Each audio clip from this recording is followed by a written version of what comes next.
What is going on, y'all? KMBest here. Let's take a look at the best decks to climb in Marvel Snap. In this metagame, I feel as though Move generally has established itself as the archetype to beat.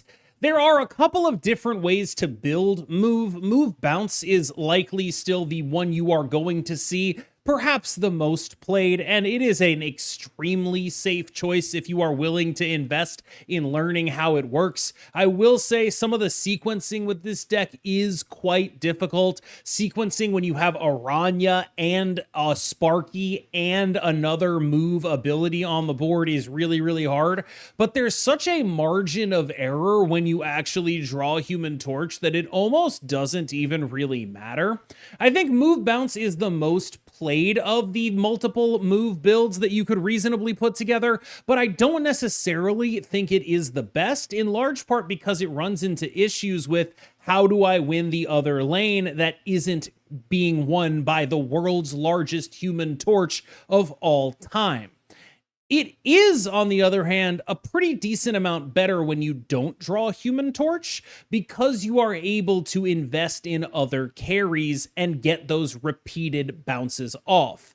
The issue I run into is it's very difficult to actually be willing to commit a Sparky or an Aranya to anything other than Human Torch until it's very late in the game, because at any point, if you draw Human Torch and you have those cards, it's pretty ridiculous. This leads to a lot of floating and wasted energy sometimes, which can be a little bit awkward. I would say I prefer the big move list, and this is very similar to the Ava list, and I believe it might be the exact 12 cards that I showed in my video last week, but there is one addition.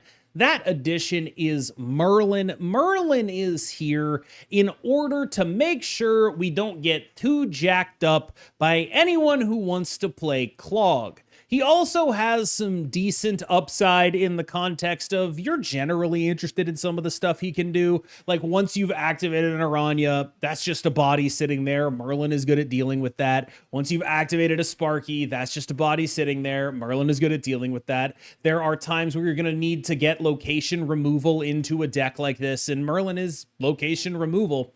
So really, that's what this deck is doing. I think that generally speaking, what Big Move has going for it is a very clear solve for the Human Torch issue of, okay, I've got my big Human Torch. How do I win another lane? Galactus First Steps will do it. Like, that's a big guy. He will be able to win a lane. You are going to be able to do a lot of generally straightforwardly powerful stuff with this list. You have some really large bodies to go alongside the Human Torch stuff that come with move upside, like Heimdall and Hellion. And I think something in this vein is pretty close to the best deck in the game. Of course, there is also Tribunal, and this deck and the previous deck cover for each other a fair bit. The only real tell you're going to see at this point is that generally when there's a Hercules, you can expect the Tribunal, and when there is a Magic, you can definitely expect the Tribunal. But a lot of the time, you just don't have a tell, and you don't know if your opponent who's played Madam Web, Sparky, Ghost Spider, Aranya, and Human Torch is a move gamer, or if they're going to make a 128 power Human Torch, distribute it across every lane, and play 40 power on the final turn of the game in every single lane, thanks to what Tribunal does. That is a little bit of an awkward situation to be in, because, you know, it's kind of hard to know exactly what's going on. And when you don't know exactly what's going on and they're doing stuff like that, you often can make mistaken assumptions. I, for one, typically play against move decks as a guess where the Human Torch isn't exercise. If you try that against this deck, they play Living Tribunal and it doesn't matter where the Human Torch is or isn't. And so it takes advantage of common abilities that people use to try to beat this kind of stuff and inverts them. The way a smart player plays against Move just doesn't work when you have Tribunal. This Move is rising up largely because Shadow King just isn't very around anymore. This list is rising up because Shang-Chi just is not very around anymore. That's right, it is baseline Sauron, and I think this deck is really powerful. To me, having the Juggernaut Negasonic stuff is just a huge upgrade over literally everything else anyone is doing in Sauron right now. One of the major revelations for me in this metagame is just how completely absurd Juggernaut still is. And yes, some of that is down to the fact that there are not other problem solvers, but there are multiple decks in this metagame that really care about specific placement in order to do really stupid combo things to you. At a baseline, when I say that, you're probably thinking of Wong, which is true, but there's these Onslaught Mr. Fantastic decks. Those really care about specific placement of lanes. Juggernaut is amazing there. He's great in all of the mid-range mirrors. He can mess up a move bounce player depending on how they actually end up setting their stuff up. There's just so much that this card is capable of right now that there is a genuine space in the metagame for almost any deck that has a Juggernaut and a reasonable amount of points. And this deck has more than a reasonable amount of points. And so I think it is likely to end up being probably the best iteration of this kind of metagame space. It's just very good right now. Imagine there was a world where your Sauron deck was running Shang-Chi. That's kind of what this feels like. It's just like you are so far ahead, and then you just slam the door shut, and it's just done. Here is an alternate Sauron build from the Sauron chef himself, Zenaid, and it should be helpful for anyone who's looking for those Jim Hammond weekend missions. If you ask me what the best Jim Hammond deck is, I do think this is probably it. I will say I am extremely Kitty Pryde pilled, which means I am extremely Hope Summers pilled, but this deck does a pretty good job at outputting points reasonably, at generally accessing a large amount of numbers, and just sort of stat checking anything that isn't really in the range that it's in. I do think that losing out on Juggernaut and Negasonic is a big deal, and you do end up hurt from that exchange. I know V-Hand is a good deck. I know that, but I also know that I just feel like I do better with other iterations of mid-range Juggernaut sludge, right? And I think that's what we need to be talking about as like this sector of the metagame. These are all decks that are reacting to the existence of the Invisible Woman First Steps Mobius Stardust deck and saying, okay, here's the deal. I'm going to be a better deck than you at doing points, and you are going to keep playing Mobius and Stardust so I don't lose to my bad matchups. That's the bargain that V-Hand is making. And I think it's fine at doing that, but honest to God, I have felt way better playing the Mobius Stardust deck, playing the Mobius Mercury deck, playing the deck that can meaningfully interact with this stuff than I have relying on other people to play the interaction and hate that stuff out. It just hasn't made a ton of sense to me. Where this deck shines, though, is in those matchups against those other mid-range decks that are devoting slots to preventing people from doing things. Since you're not devoting your slots that way, you are just going to have a lot of power. The thing is, you are still a little bit draw dependent, right? If you don't end up getting your good draws, you know, Wolf Merlin's pretty good, but if Merlin fills your hand up and then you aren't able to draw your V hand, it can be a problem. Hand management with this list is hard. There are no bones about it. It is just a hard thing to do. And I do think that I have generally felt like the added complexity in hand management and the lack of tech has made me prefer other options in the Juggernaut space. This is definitely the metagame police. And I think at this point, I'm very much wavering on my choice to go for Kate Bishop over Mercury. It might be time to get the Mercury back in there. I've also seen not nearly so many cards that are weak to Stardust as there used to be. In terms of effectively hating things out of the metagame, I see a lot more stuff that Mobius hits than I do that Stardust hits. And I think this deck is largely the deck you want to be playing when Stardust is relevant, and right now she's becoming less relevant because of the prevalence of this deck. And so I think this deck's success is costing it. There are so many things that it is extremely good against, and nobody is willing to play any of them because of how good Stardust is, which means that Stardust gets worse, and maybe next week we'll be talking about a different kind of thing. This deck has served me incredibly well, and I still think it is quite good. You might need that Mercury in there, though, because Move is exactly as good as you think it is. I highlighted this list in my video on underrated decks, and since then I have just done incredibly well with it. It's moved from underrated decks to like, I actually think this kind of stuff has legs. And I get it. I'm the world's foremost kitty pride coper. I totally understand that it's possible I'm overrating this list because I've succeeded with it. But I do think that it's asking very important questions like, what is actually the best shell to put around this Mobius Juggernaut stuff? Is the Invisible Woman First Step stuff actually that good? And how awesome is Thing First Steps? Because I keep coming away from playing any Thing First Steps deck feeling like he is just one of the most important cards for mid-range's success in this metagame. His ability to pick apart lanes, to dismantle synergies, blow up a Cerebro, whatever. There's so much that he has access to, and his best friend Ghost Spider means that you are redistributing one of the most disruptive cards in the game on the final turn of the game. And what this deck is really asking is, okay, so we have our Mercury, Mobius, Juggernaut, Thing First Steps deck.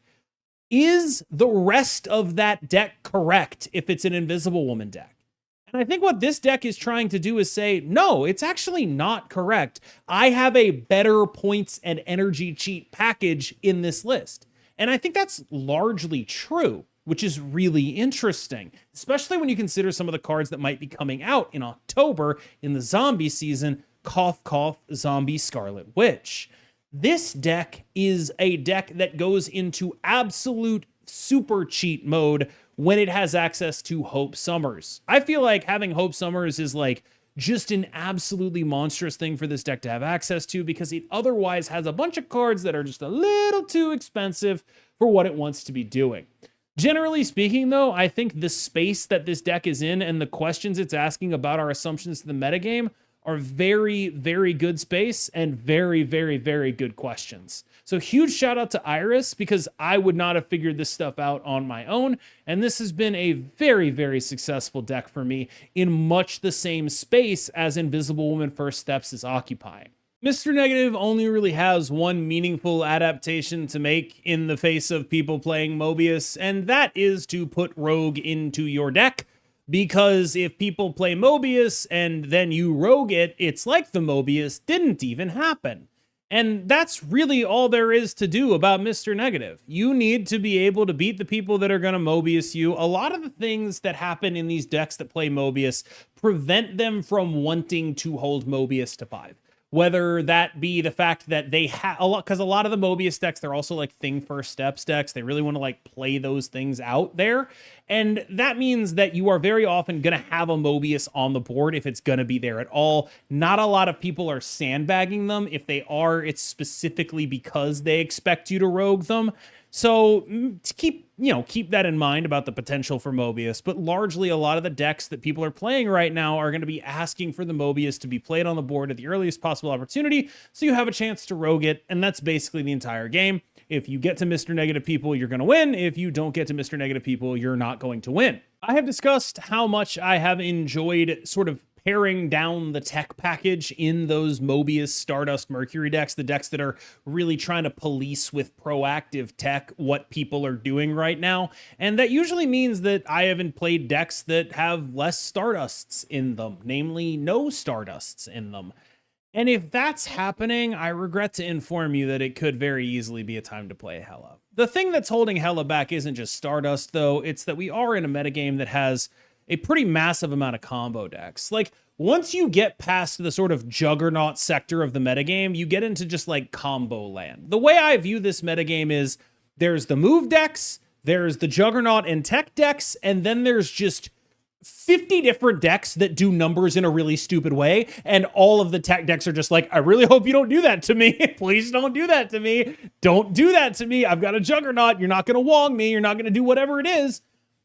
This is one of those decks. The problem is the other decks that do really dumb stuff and hope they don't get answered are usually bigger than Hela, which is an awkward spot for this deck to be in. So I originally was going to just do like, here's 6 different combo decks, all doing weird combo deck stuff. A lot of them shockingly disrupted by Juggernaut, which weirdly, that is the advantage Hela has, is that she doesn't give a shit about a Juggernaut a lot of the time. But I do think Clog sort of counts as one of those combo decks. Like you know the deal, right? You're not literally making your cards combo with each other, but you're functionally making your cards combo with each other. Your opponent doesn't get to play cards. You get to play cards. You then win games. Clog is a time-honored strategy that I think a lot of people really hate. And good news for those people, there are a lot of Merlins running around, right? Like you saw Merlin in the big move deck. There's Merlin in V-Hand. And Merlin just sort of really punishes this deck in a really profound way that you don't really have a lot of answers for. If you ever run into an Annihilus, you basically instantly lose. If you ever run into a Merlin, you've got to get real weird with it. There are some pretty strong counters for this deck, but it is quite good into generic combo deck number 57. Did somebody say generic combo deck number 57? Yes, you can play Wong. The one thing that I'm not sure about in this list is how much respect I'm supposed to give to Stardust. Because if you don't respect Stardust at all, Arnim Zola is so goated. Do you have any idea how many decks just instantly lose to your ability to do like Wong, Panther, Zola? It is an astonishing amount of decks. The things holding it back are Stardust and Juggernaut. And how much respect are you meant to give? I think largely the thing that Wong doesn't want to see is anything with a Juggernaut in it, basically, because it sort of takes the combo ability away from it unless you're able to take priority, which is very rare. Typically, when I play against these decks, I do save the Juggernaut for the final turn of the game, though, which means that if you are able to set up a Nomura thing, get priority that way, that can be a really good way to play against the Juggernaut gamer. This is a deck that has some really, really big-ass numbers in it. And part of why I want the Zola back in is just, if you're in these combo versus combo matchups, there's nothing anyone can do about it. Maybe a lucky gambit out of Hela, but like, okay, there are going to be games where you have Panther Zola and you're outpowering in 2 lanes a Tribunal that's splitting 120 power. That matters. This is Hela Enjoyer's current build of Ladder Tribunal. It is what I would play if I were to play a specific dedicated Tribunal deck that wasn't like, oh, I'm doing Move Tribunal or whatever. If I wanted to be like, I'm playing a traditional style of Tribunal, this is what I think it would look like. To me, what this deck is largely trying to do is pretty similar to the Move Bunal deck, but it has a lot more inbuilt consistency because it doesn't have to be a Tribunal deck. It really wants to be a Tribunal deck, but it has backup plans built in with the Gore, the Iron Man, the Mystique, the fact that you can discount them. That's going to be enough to give you real mix-ups, so your opponents aren't just going to be able to ruin you alive by getting rid of whatever lane they feel like Enchantressing or things of that nature, or mathing out your Tribunal. That kind of stuff is what you really don't want to see. This is a Tribunal deck that's built to get down and dirty. It is not going to expect the perfect game plan. It's just there to try to give you as much of a chance as you can in as many games as you possibly can. That also does mean that when your opponent is doing what they want to do very consistently, the ceiling on them can sometimes be higher than the ceiling on you, which is not really an experience I think a lot of Tribunal players are going to be used to.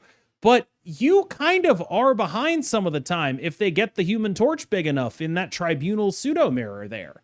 That's a weird experience, but it is one that you will have. Another list to get bumped up from the underrated lists to the tier list is the Splat Mr. Fantastic ongoing double up list.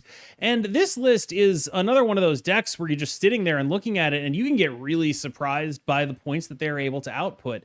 Last time I played against Splat, I was expecting him to put 24 power in the side lanes off of a Moonstone Onslaught lane in the middle. He put 104 power in the side lanes because he prodigied the Onslaught. Like, the ability to just, 104 power in the side lanes, what's up? It's extremely, extremely powerful.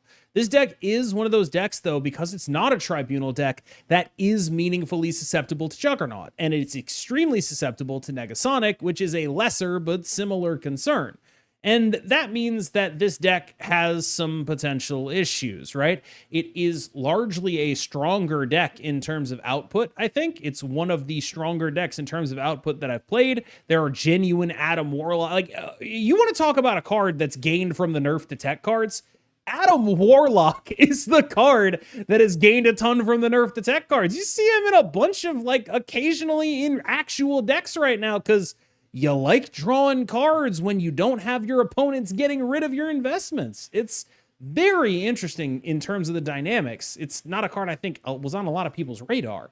But what this deck is able to do is really, really, really vomit points. And yes, there are some vulnerabilities to popular disruptive cards. And yes, those vulnerabilities are awkward. And yes, it does matter that you're a worse deck against Juggernaut than a Tribunal deck is. But man, the output is nice. If you want to play discard, this is the way to do it, in my opinion. In this metagame, what you care about is your point ceiling. You will run into some decks that are doing disruption. You should feel fairly comfortable playing a normal game of Marvel Snap against them, but you care a lot about the overall total output. And that is what this deck is built to optimize. It might be the only deck in which I can reasonably assume that Bastion is probably, yes, part of the optimal 12 because of the way it lets you play for an additionally high ceiling. Copying a 2 and a 3, Morbius Dakin, Morbius Bullseye, whatever it is, you are very in on that. It is an extremely powerful thing to do. You typically are a MODOK on 6 deck, which gives you vulnerability to Alioth, except nobody is really playing that guy or even talking about that guy at 6/6. I saw one today. I was shocked. They lost to the points in the lane. It didn't really matter.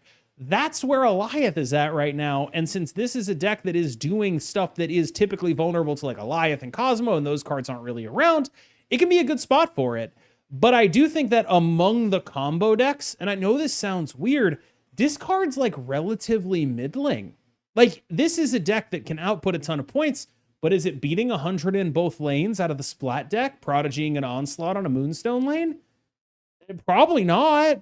Like, that's a weird spot to be in, where combo decks are so prominent and you have to care so much about them that you can look at discard and just be like, huh, I guess I just don't have enough numbers in this matchup. And that thought process happens a lot, I think, recently. I've noticed thinking that a lot more, no matter what deck I'm playing, almost. And I think that that is largely, you're seeing the influence of tech cards. Like, this is a fine metagame, but I think it would wear thin pretty quick if it stayed for much longer. Here's the deal. I honestly think RSM is pretty bad right now. And normally I wouldn't put a deck that I think is pretty bad on the tier list. So why am I doing it?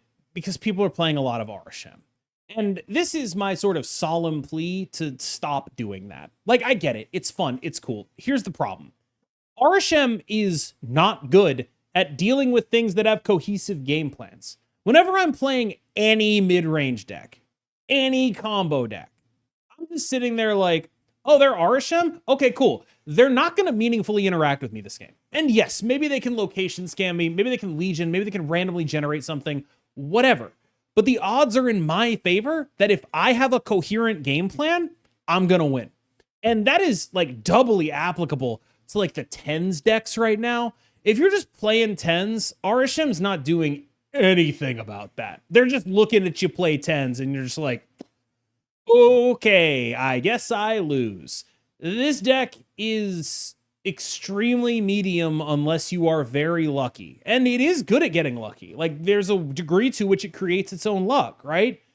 But I just don't feel like it has a lot of favorable matchups here in the current metagame. Also, people are playing this, which is largely because people are playing like various forms of RSM. Like, I've seen a lot of different RSMs. They range from extremely dead to this to mostly dead to this.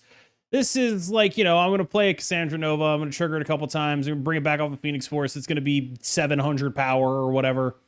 Yeah, that's pretty much the deal. You're going to make the world's largest cast. You're going to absolutely blow your opponent out. You're going to figure out how to win whatever other lane you got to win.